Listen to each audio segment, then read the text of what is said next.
Көк тудың желбірегені жаныма қуат береді. Отбасымызбен осы әнді айтып жүргенде әлеуметтік желіде мектеп ауласында Қазақстанның көк туын өртеп жатқан сәт түсірілген бейне тараған. Бәрімізді алаңдатқан мәселе мемлекеттік рәміздерге деген құрмет жайы болды.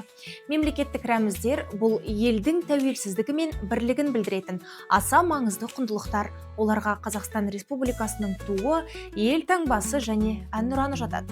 Павлодар қаласындағы мәшһүр Жүсіп атындағы мектеп ауласында 5 ақпан күні болған оқиға да осы тақырыпқа қатысты көп сұрақ туғызды. Әлеуметтік желіге тараған бейне жазбада бір топ адамның шелектің ішінде мемлекеттік туды өртеп, кейін елтаңбаны балғамен сындырып жатқаны көрінеді. Бейне жазбаны көрген көпшілік мұны рәміздерге құрметсіздік деп қабылдады. Алайда кейін қалалық білім бөлімі түсініктеме берді. Олардың мәліметінше бұл әрекеттер мемлекеттік рәміздерді қорлау емес, керісінше стандартқа сай келмейтін немесе тозығы жеткен рәміздерді жою рәсімі болған. Мұндай жұмыстар арнайы комиссияның қатысуымен және тиісті құжаттамалармен рәсімделіп жүргізіледі, ал видео есеп беру үшін түсірілген.